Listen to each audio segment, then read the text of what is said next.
This is a Balanced Brain podcast with your hosts, Melanie Nicholson and Sean Clift. Welcome back to the Balanced Brain podcast. My name's Sean Clift, and I'm joined again by my good friend and co-host, Melanie Nicholson. Melanie, how are you? I'm really good, thanks, Sean. How are you going? I'm great. Look, end of year again, another year. year of the podcast. So, it's been a big year, hasn't it? It's been a huge year, and we're going to finish it off with a bang. Okay, so last episode of the year. Let's talk about the year, Mel. You found some great stats. We got some great stats sent through from Apple and Spotify. Time to blow our own trumpet. How have we gone?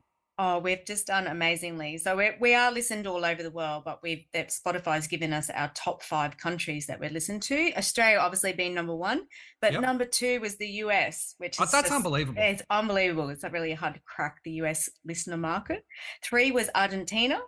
Right, that's interesting, isn't it? Yeah. 4 was Germany and 5 was France. Wow. Well, thanks to everyone who's tuning in from the USA and France and Germany and Argentina and all over the world. We've had a lot of listeners in Singapore. We've had a lot of listeners in India. Yeah. All over a lot in the UK. Yeah. So we were trending in the UK last year for a little while there. So yeah, I think that's amazing. And they've also said we've got 309 minutes of new content, which is more than 75% of other creators. So if you haven't listened, guys, if you have listened to our back catalogue, go in. You've got 3. You can spend 309 minutes with us. Yes, and both Apple and Spotify subscribe you a personality as a podcast, and we. Okay, all right. So who's our personalities, Mel? Who's listening? It's not our personalities, our listeners, and our category is the devotee. So yes, when our fans, this Spotify saying this, when our fans love a podcast, they really love it. They're quick to support our new releases and play episodes more than once. So we've got some devotees out there. And we've also, the stats that come through is that our completion rate of podcasts is 90%. Yeah, which is like that really puts us up there, like in terms of listeners. So we do have a really good, going through the whole episode. And so what that has done for us this year, Sean, is a 537% increase in streams, 473% increase in listeners, and 146% increase in followers. So we'd just like to remind everyone out there that what really needs to happen for us is to subscribe. I know if you watch YouTube or anything like that, then subscribe is where you really can help support, get our stories out and our messages. Yeah, well, it really helps with the algorithm, Mel, and what happens on those big platforms like Apple and Spotify is it comes up on the trending list, and it sort of really helps us get the message out there and share the show. So if you're a dedicated listener, share it around, get people to subscribe, and it really helps us out, doesn't it? It's going to be a big year for us next year. We're sort of chasing a major sponsor for the show. So if anyone's got some ideas out there and wants to send us a direct message, we'd love to hear from you. So congratulations, Mel. It's been a privilege again, Sean, this year. Yeah, it's been great. Now, last year, we finished off the year with the top Google trends of 2021, which was an interesting episode. If you want to go back and listen to it, it's still relevant today. But so we thought we'll do it again this year to wrap up the year. And it's amazing, Mel, how the top 8 Google trends relate so directly to our podcast. Yeah. I really can't believe it. So let's go through them. What's number 1? Number 1 is, can I change? Can I change? Can I change? Yeah. And I think that relates to number 2, which is, rebirth opportunities. So basically people want to, like 2023 to be a rebirth and a coming back from what so number 1 was how to change myself. And number 2 was how to be better. So there's a lot of people over the last 12 months that have been going through a lot of change, I think, and looking at ways to improve. So I think there's a lot of people out there trying to get healthier, trying to get fitter, change their jobs. Yep. There's been a big change there. What have you done this year, Mel? Change yourself, how to be better? What's some of the things you've been working on? I just generally like to get consistent on habits and good things that I'm doing. This year's really gone quickly for me. So I really have focused a lot on thinking about the podcast and where we can take that. So that's going to be like, that's a number one thing for me. But yeah, just generally getting into a better frame of mind. And I have been through a fair bit of grief of what's happened over the last couple of years, feeling, we've talked about it, the disconnection from the community. So just really being mindful and active of getting back and connecting. Yeah, well, you've done your dance yeah. meditations and dancing and your other meditation practice as well, which is really interesting too. Yeah. So that's in a group environment. That is in a group environment. So, and I think that is, leads into number 3, which is how can I find my passion? And I think that's a question that's always coming up for, where do I direct that with my own energy? So well, I think you're right. I mean, it is really related to the first one. So so number 3, how to find my passion. So a lot of people are trying to change. So like you said, people are sort of changing jobs or changing careers. People are getting out of being stuck in a rut. Yeah. So how do they do that? Like, I mean, if you can find your passion and dedicate your work, essentially, then a lot of people are trying to do that, Mel. Yeah, and I don't think they just want a hobby. I don't think they want to just find passion through hobby. I agree. I mean, really important to actually live whatever you. And when we say passion, like I think a lot of people think, oh, I'm not really passionate about anything. But, when you really start to look within and look at what interests you, I think that can really drive where you go in terms of what you're doing every day and how you can make adjustments to help you make that change if there's something you really want to do. Well, look at what we've done. I mean, you and I have got a passion to help people through their mental health journey, mainly because we have been and still are going through that ourselves. And, we've dedicated a lot of time and effort into building this podcast and building our brand.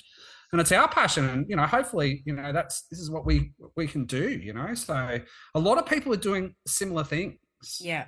Definitely making radical career changes, moving across the world, moving to different areas, giving new things a go, and relationships, like lots of friendships and relationships, and that are changing as well. Like, and I think obviously makes sense.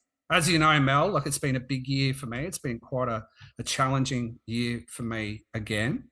Unfortunately, I went through a marriage breakdown, and that's been a traumatic time. As good as both my wife Carmen and I have handled it, it's been very amicable, and we've still got a very good relationship, and we're still very, very close to our daughter, both of us. But it has been a challenging time, and I know that there's a lot of other couples and a lot of other relationships that have gone through that experience, and people are trying to find their happiness. Yeah, exactly, Sean. And I'm just wondering how, what's your takeaway from that this year, and in terms of how it is for you as your identity and what you're moving forward from that. Like, can you share that with the listeners? Well, I think it goes back to those first points as well, how to change myself and how to be better. And that's something that I'm really focusing on at the moment. Yeah. So, when you've been in a long-term relationship and it breaks down, it takes a little bit of time to find yourself again. And, that's been difficult at times because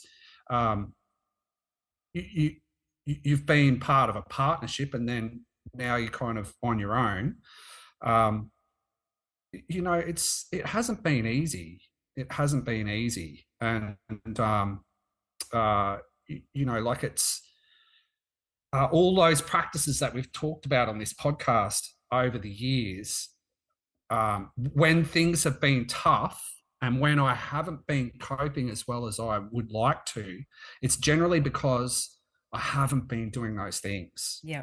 And so then it's refocusing on what works. And for me, it's exercise, it's being outdoors, it's nature, it's spending time with friends and family. And, that's what I'm really trying to focus on. So now, like, I've always been really a sort of dedicated father, and that hasn't changed at all, but it's different.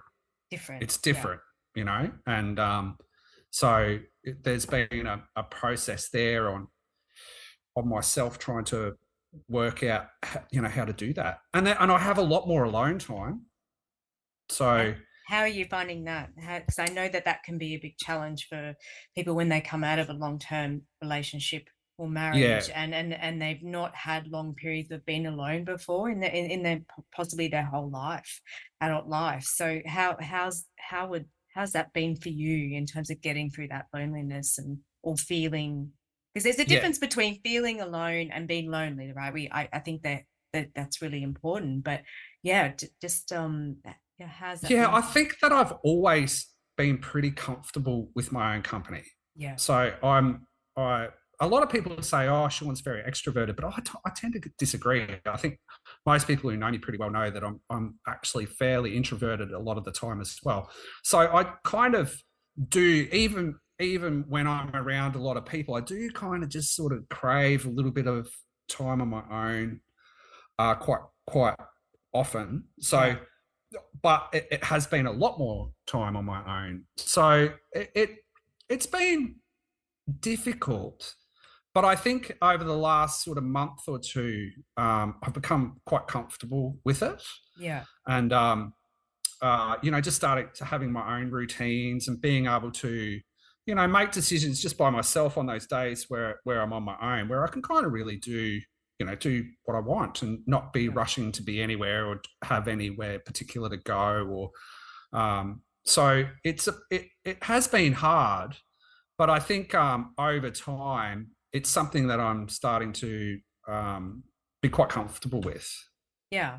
Yeah. But, so you've got to spend time with friends and family as much as possible. Yeah. And also learning, I guess, to have that time on and off with Rosanna. That would have been a big change, right? Like absolutely. Yep. Being a dad and being a dad, which is sort of, an everyday task, to, having my daughter 50% of the time.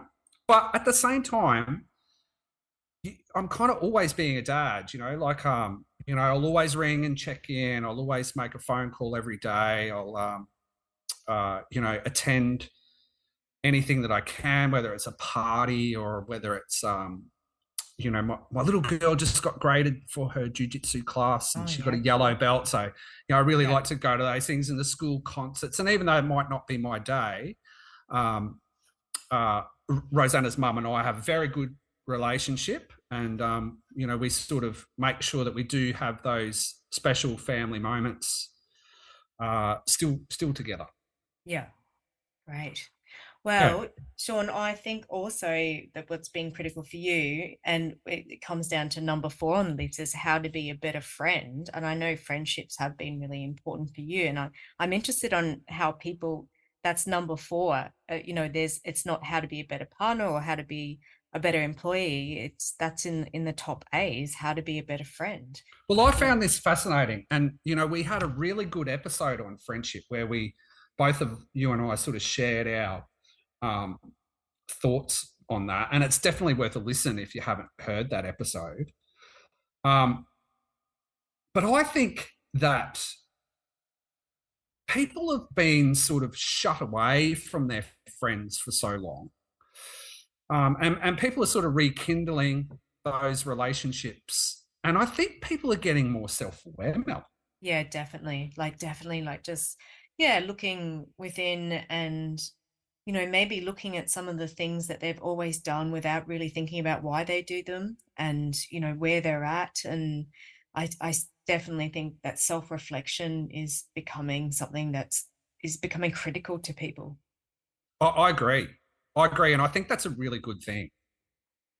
Yeah, it's the only way we can evolve, really, as a as a humanity. Like, if we continue to do that, because if you go through life not really questioning or asking why you're making the decisions or how you've ended up where you have, then there can be no change. There can be no personal development, that you can't grow. So I think that is, the last few years have offered a big opportunity on a collective to think about that stuff. And I think people are just starting to, well, not starting to, but I think people are really looking at the value of those friendships. Yeah. Yeah. And, you know, I sent you some information a couple of weeks ago,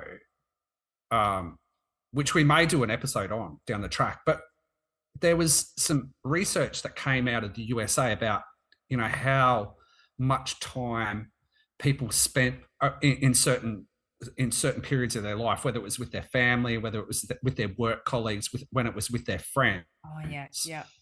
And sort of between that 18 years to 24-year age group was the peak time that people spent with their friends. And then it sort of drops off. Mm.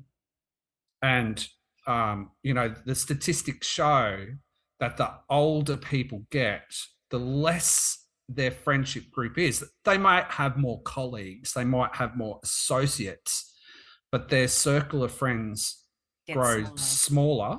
Yeah.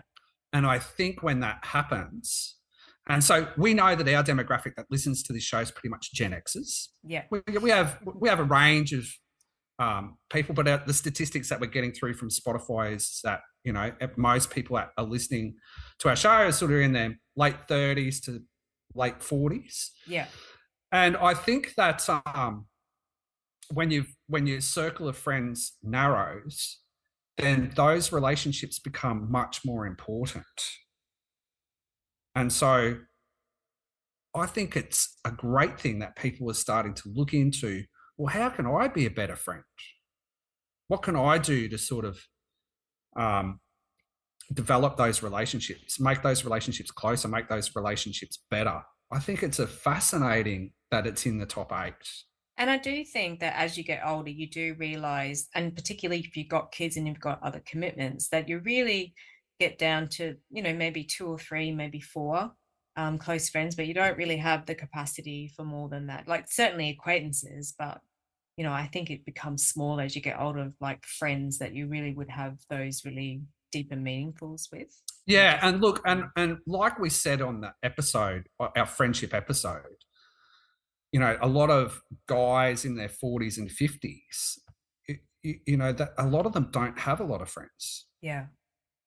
So I think people are placing a lot more value in that space, in that friendship group.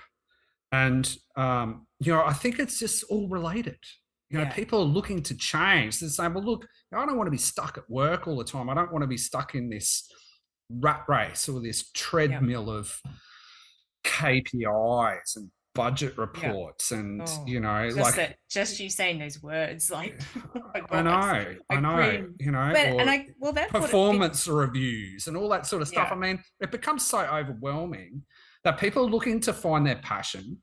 They're looking how to change themselves. And part of that is saying, I want to spend more time with friends and family. Yeah. And I guess that leads into number 5, which is how do I start again? How to start again? Like, that's like, it seems like an everything, like, how do I start everything again? Like, it seems like such a general. Look, I love this topic, question. Mel. And people who follow our podcast regularly know that part of our mission, part of our brand is make a comeback. Yeah. Definitely. Yeah. Make a comeback. How to make a comeback. And Mel, you and I, we've been through the lows and we've done it a couple of times, to be honest. Yeah. And in a way, I'm probably going through that a little bit again now.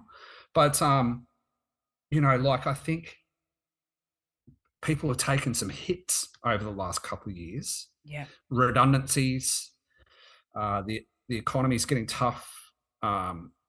You know, people have gone through big changes, whether it's relationship changes, whether it's work changes, whether it's career changes, whether it's any kind of setback. And they're looking to say, just a feeling of control, like we've had a lot of control imposed. Like, so even just people feeling like they haven't had the ability to start again. Yeah, how do I start again? Have been taken away. And so I think that's... So Mel, you and I, we've both made a comeback. Yes. And how did we do it? How did you do it? What's some of the main points that you did? I really think that everything to me starts with self-awareness and building on that, looking at your past patterns and behaviors and things that may have influenced that and are leading to the same outcome. For me, it was repetition of bad outcomes. And I'm just eventually you're just like, okay, what am I doing? What steps am I doing to continually get the same outcome? For me, like obviously having rewired my brain after a massive brain injury, it was literal for me. Like I literally thought about how I could and I think we've spoken about this. It's not about rewiring the brain, it's about repatterning all of your habits and repatterning, but your core beliefs, where do they come from? They could come from your parents when you're growing up and colleagues. So basically for me, and it doesn't have to be and like values and beliefs and values and boundaries were a massive one for me, like having some boundaries in my life. It doesn't have to be as dramatic. For me, it had to be dramatic because I literally was rebuilding myself, like literally physically everything, mentally and spiritually. But I think that you have to really do that full evaluation of everything that you've done. But I think patterns are a big one because when people say, oh, I'm back here again, or I'm in the same situation, or like that tends to be what can lead to depression and what can lead to a sense of not getting anywhere or a lack of hope. And it's just that I do hear that from, and I've heard it over the years from clients as well that I've coaching, like I'm here because I just want to stop this from happening over and over again. Or I just want to feel differently. I want to start again. I think those values are a big part, Melanie. The values are massive. Yeah. Those beliefs and values. And for me, and we spoke about this in my interview when one of our first ever episodes, and I think we spoke about it in yours as well. But for me, it was about letting go of that ridiculous sense of identity that I had that had nothing to do with me as a person. No, and my identity was completely based on what I did for a job. That was the same for me. And so in that way, I know that we were talking about it where we often attach that to men, but for me, it was exactly the same because I came from male environments like the military and government. And for me, it was the same, that my work was my entire identity. And that came undone in 2011 when I just created, I'm like, no, I'm done. I'm done in organizations. Yeah. I'm done being part of whatever they tell me that I am, and that's when I really looked at all my values and like, my values aren't my employers. My values aren't, like, who am I if I am not this job, Exactly. And, that was really, that was the biggest challenge for me, Mel. Yeah. Was to let go of that. Like once I let go of that and realized that I had to make a change. If I wasn't going to let go and make a change, I was not going to get through. Yeah. And so when I let go of that identity and really focused on my beliefs, my values, who I was as a person, put my attention into friends and family and nature and exercise and meditation, then once I started to say, well, this is who I am inside, this is who I really am, then I started to rebuild. I started again. I made a comeback. And it wasn't easy. I'm telling you now, it wasn't easy. It took a long time. But once I sort of let go of that sense of identity, then I could start to make a comeback. And then after a while, like now I have a thriving small business. Yeah. I provide employment, for a couple of casual staff, and, work is important to me again, but I'll never let it get back to the same as what, to the way that I was. Because now for me, like there's so many other important things that I like to do that I have a total belief and passion in. That's this podcast being one of them. Yeah. I put a lot of myself into this. So, I think for my advice, I think you're right. If you want to make a change, you want to make a comeback, you've got to really work on what your beliefs are and what your values are. Yeah. And then that fits in with numbers. And let go of that stupid sense of identity that has been programmed into you. Yeah. And, that leads on to number 6, was how I can create change. Well, we've created change through this podcast. So creation is a lot more active than can I change? So it's a different thing, right? Like, well, how can I create change? So that's it's a very selfless one, this one, isn't it? Yes. And that's where we're heading as a humanity, is how can I create change for everybody, to me, like the collective consciousness, because it is very different from can I change to what, how can I create change? That they're really different things. Like, even though they sound similar, that word in their creation is really where it's at. Yeah, I think this is really interesting as well. And I think, I think that you can just do small things. Yep. Yeah. That's what I think we should get out there, is that it doesn't have to be massive, does it? Like, you really just by living your truth and those small habits, then you can just be an example. That's how you can create change, by living your best and if you've life. if you've got a passion for something and you're throwing your energy into it, that's obviously going to create, it's going to create change for whoever's doing that. It might end up providing some employment for someone. It might end up providing a really great service for a customer, whatever it is. It can be those small things. And, I think people are looking to do more work in the community. I think people are volunteering a little bit more. And it's so hard with the busyness of our lives to do that nowadays, I think. But I think people are really trying to look at ways that they can make a little change in their community. So my advice would be to start small. Well, then that ties on to the last 2, and that's all the overarching theme of everything, is how to be fearless and how can I evolve?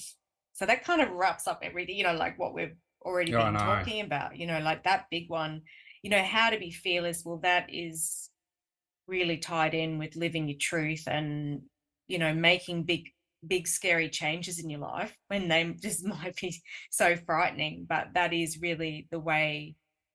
Fear is a big thing. Oh yeah, it is. Like the fear of the unknown and the fear of change at the moment. It's on the shelf behind me, actually, and it's called Feel the Fear and Do It Anyway. Oh, and I've always taken a bit of it's a great book. And I read it years ago, and I'm rereading it at the moment, and it's very interesting to reread again. And I've always been the kind of person that's taken a risk. Like, I'm pretty entrepreneurial, and I've given a lot of things a go over the years, and some things have been successful and some things have failed. And but I tell you what, I don't look back with regrets on anything that I've given a go. Like most of the things have led to something else. Even the things that didn't work led to something else positive.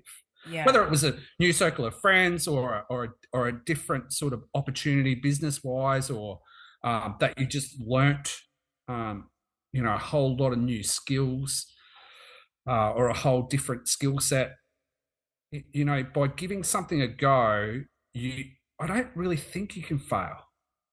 Yeah, and I think my motto has been, this is just for me personally, but the universe rewards me for being brave. It always has. Like, if I want to make a big, brave decision, then, I feel like that comes back and in big space. Like, I'm basically... Well, you made a big, brave decision by just saying, I remember when you said to me, Sean, I'm moving from Brisbane. I'm moving out of Brisbane. I'm going to Newcastle. I said, what's in Newcastle? Well, I hadn't lived here for 20 years. Like, I knew, like, it was just... It was radical. Like, you just shifted on your own. That was a big change. But look what's happened down there for you. Yeah. And there could be another change on the card soon, and that, and to be open to that as well. But I think that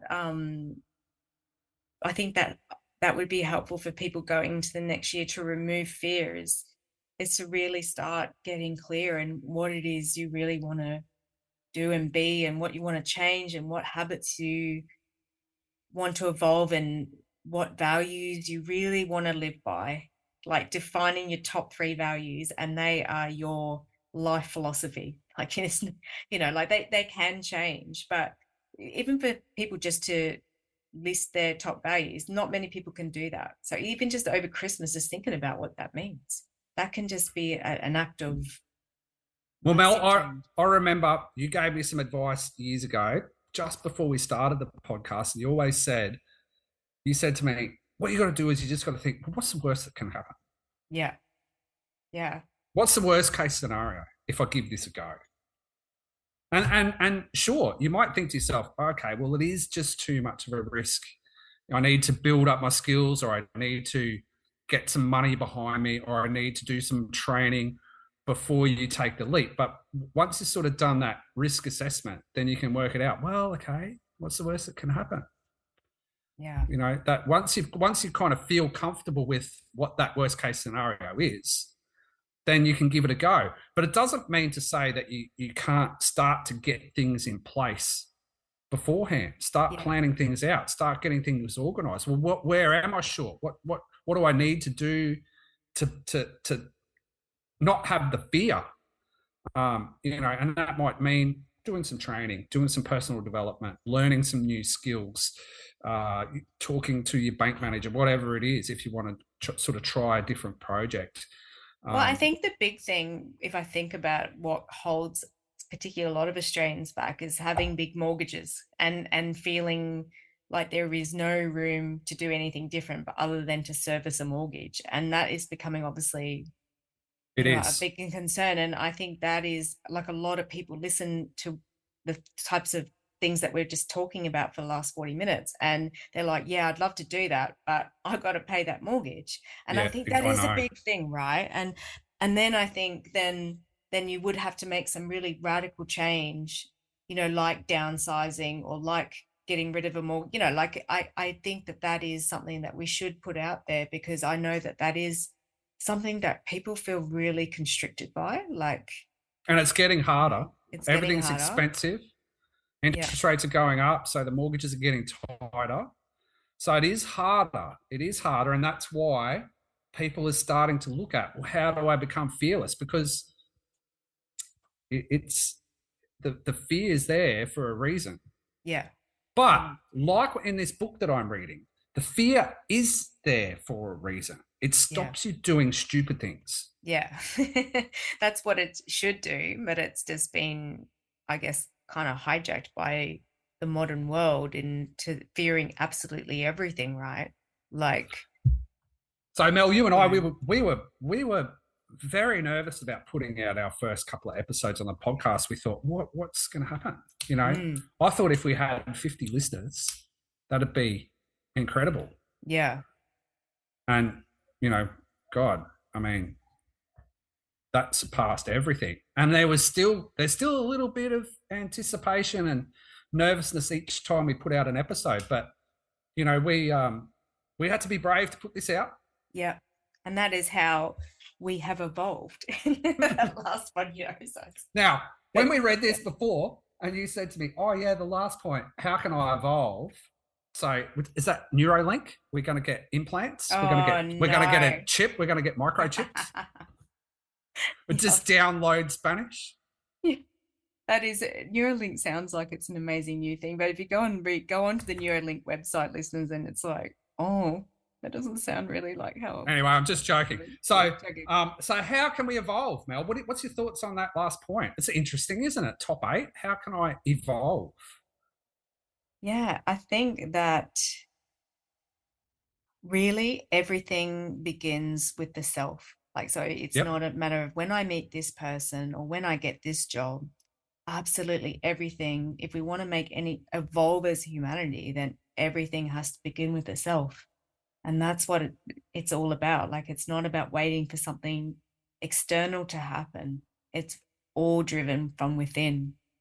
And that really is the only way that I can see that we evolve as humanity, like really going in and into ourselves and, you know, determining our own authority and really understanding ourselves and why we do things, and not as making judgments on yourself, but just observing yourself. Even if you do an experiment on yourself and just observe how you go about your life every day, you know, and how how that's contributing to things that are happening in your life, even just those simple things, that to me is evolution.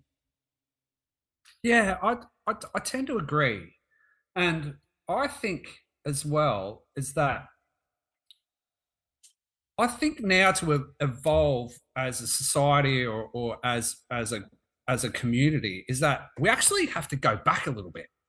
And I think that we need to sort of focus on those smaller communities, smaller areas within our community. Can I tell you something really amazing that happened yesterday? I've just moved into a new house a couple of months ago, and it's not far from my old house, but it's a beautiful little spot, and my house backs onto this beautiful little park and playground. And a couple of weeks ago, I had a flyer, very nice glossy flyer, put in the mailbox that just had join us for the Oakley Park Christmas party, just for the local community. And I thought, oh, great. And it turned out that my next door neighbours, who I've only met recently, last couple of months, but very, very lovely people, young couple in their early 40s, couple of young kids. It turns out that they organised it. Now, there's no official Oakley Park Community Association. There's not even a Facebook group, or there's not anything like that. It's just they put it out, and then a couple of other neighbours sort of got together and said, oh, well, we can help out with this and that. And so yesterday we all kind of went down there to the park. I ended up cooking the barbecue. My little girl came. There was kids everywhere. Santa visited, and there was toys for the kids. Just a little glow stick and some whistles, and everyone had something to eat. People bought some cakes, and people bought some lamingtons, and people bought some champagne and a couple of beers, and it was a fantastic afternoon that was just started by a young couple that thought it'd be really great just to get the community together and meet everyone without there being a committee or being a board or being an AGM or having the books audited. Everyone just chipped in $20 and bought a bit of food. And I just thought that that's the way to really evolve our communities now, is to go back to that grassroots. You don't need a big association. You don't need a council. You don't need government to help out with any of that sort of thing. You can just do it. And that's what I'm saying about doing something little. I mean, the people that organise it, my neighbours, great people, they got a lot of enjoyment and satisfaction out of it. Yeah. Everyone involved had a really great time. We got to meet all the neighbours. So, now I've got the neighbours saying, well, Sean, if you get stuck and you need someone to look after Rosanna, just drop her around to our place, or bring Rosanna around for a play if she's at home on her own. It's just, now, even today, just as I walked out to put the bins out, I talked to a couple of people out on the front street that I met yesterday. Yeah. And I think that's exactly what we're going to start seeing happening. And so my point, my thoughts on how to evolve personally, so, the things that I'm doing is letting go, Mel, letting go of that programmed identity, finding your true values, true beliefs and true boundaries, and really working on what that inner self is, not what the program that you got from school and uni and college and TAFE and your workplace and your corporate training and your health and safety things and all that sort of stuff. Like or what your last performance review said, like you've really got to sort of do that inner work. And there's some of the things that we've discussed on the podcast over the years that I really recommend people to do is do some exercise, spend time in nature, spend plenty of time with your family and friends, and meditation. And Sean, I think that's a great way to wrap up our final episode of the year, because you just perfectly summarised everything that we're about and what we believe in that last minute. Well, this whole list has summarised our podcast, Mel. Yeah. Make a comeback. Make a comeback. 2023, make a comeback. So, Merry Christmas, everyone. Merry Have Christmas. A fantastic New Year. Mel, Merry Christmas to you. It's been Merry Christmas to Sean. a really great year. I've really, I've loved it. I've loved every episode we've done this year. It's been great. Yep, it's been awesome. All right. So stay safe over the holidays, everyone. We'll have a bit of a break, I think. We'll probably put something out,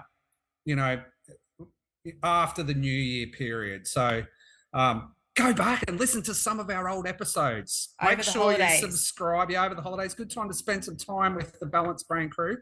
So share it with your friends. Do us a favor and subscribe, whether it's on Apple or Spotify. I know it sounds like we're selling ourselves, but it really helps with the algorithm. Melanie, I've got big plans for the podcast for next year. So stay tuned because we've got some exciting things coming up. So have a great Christmas, everyone. Happy New Year. Happy New Year, Mel. Merry Christmas. Sean. Happy New Year to you. All right. Goodbye, everyone. Thanks for listening.